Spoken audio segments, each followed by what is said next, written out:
Hello, Josh Kilroy here with the Fair Deals Democrat podcast.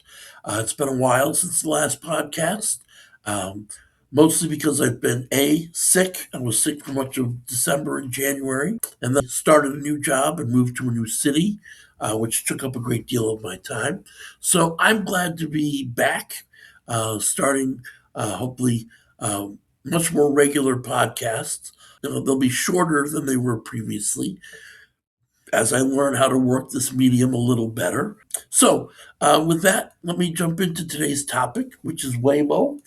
And I want to make briefly 3 points about Waymos, Waymo is the leading brand of autonomous cars.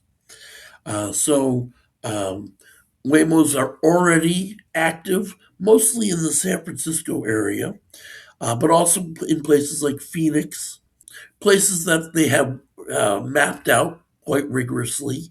They've recently been allowed to start driving on highways just in the last 2 or 3 months. So they're gradually scaling up as the technology gets better. But the thing about there's what I call the Waymo paradox.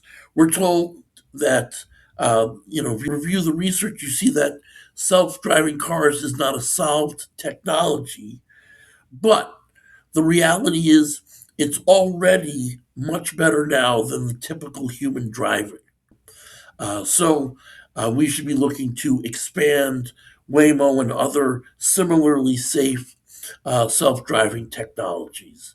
This researcher Andrei Karpathy, who led Tesla's autonomous vehicle program for years, Tesla being sort of the number one challenger to Waymo at this time, calls the development of self-driving a march of nines. By that, he means getting to the first 90% of reliability is a relatively easy engineering challenge. And if you get to 90%, you can have a pretty cool demonstration on a controlled track, for instance. But to get to 99%, you have a much more daunting set of engineering challenges to meet, mostly around navigating actual driving circumstances that humans face as they're driving around, particularly in a city. And then to get to the point where 99.9% self driving is an even further set of engineering challenges. So we're sort of responding to emergency situations or highly unusual circumstances. Yaro Bashard wrote a great piece on the Substack, a Substack back in late December called "Self-Driving Cars Aren't Nearly a Solved Problem," and she says Waymo is currently what they call a level 4 in terms of its capacity for self-driving. It can drive itself, but only in specific zones that are well mapped out, and they know the computer knows the terrain very well. To get to what's known as level 5, the ability to drive anywhere in a blizzard, on a dirt road, in the middle of nowhere, might be decades away. But here's the point I want to make today. We don't really need to get to level 5 to start saving lives. The technology today already 80 to 90% safer than the typical human driver. Uh, Kelsey Piper wrote a wonderful article called "We Absolutely Do Know That Waymos Are Safer Than Human Drivers." And she reviews the evidence. And basically, we already know that we can be demonstrated based on the data that Waymo generates, which anyone can download and review, that per, say, 100,000 miles, many fewer type crashes or incidences. Crashes occur tend to be much more minor. They almost never result in a fatality or even a significant injury to humans. And how can it be that this technology is already so much safer than humans without fully solving the problem of autonomous vehicles?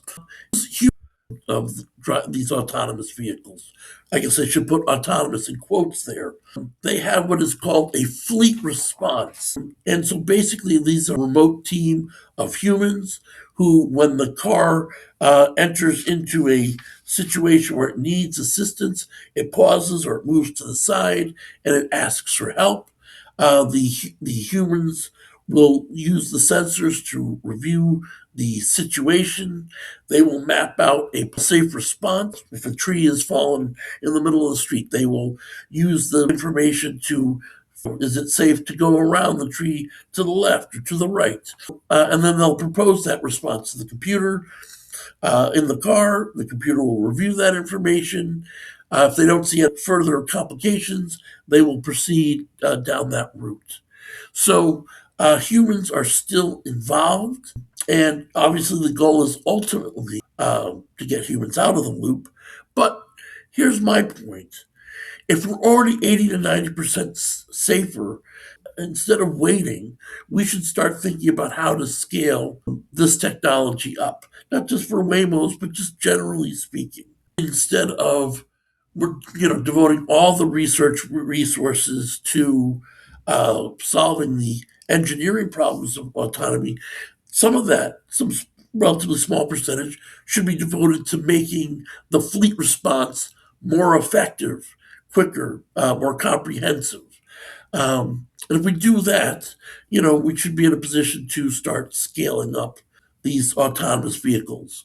One thing that's held up the scaling up of Waymos is that basically they are very expensive cars. The basic model of a Waymo is essentially a Jaguar, and they are gradually, moved to mass production with different car models, so that can be made much more cheaply. Once they do that, it'll be much more cost effective to move into broader use. We lose 40,000 plus Americans a year to automotive deaths. So we should not be waiting for that. We should be encouraging Waymo, Tesla, other providers to double down on their fleet response and get these cars more on the road. We should be clearing regulatory hurdles. We should be encouraging municipalities and states to be more aggressively experimenting with this, because there are literally tens of thousands of lives at stake every year. So that's our pitch. Accept the human element in autonomous vehicles, but expand the fleet. Government should be looking to incentivize companies to get these cars on the road. The third thing I want to say, and this is part of a general point about technology, and we'll develop this in a future podcast, but we should be looking at models where this technology is not run by a private company. Where Waymo is producing cars that are run by a public utility. And this will prevent situations like we see with Uber, where they both, because they have asymmetric information, they exploit both the rider and the driver, passenger, in their cars. So we should be looking at public utility models where citizens have a say, citizens have access to the information they need to make sure this technology is for them. Because we've seen so many of these, of the current technologies, social media, Uber, other examples, where these technologies work against us. So those are the three things I wanted to say. Waymos are not fully self-driving. 2, they don't need to improve safety for humans. And 3, we should be looking at public utility models for getting these cars in a position where all Americans can benefit from it.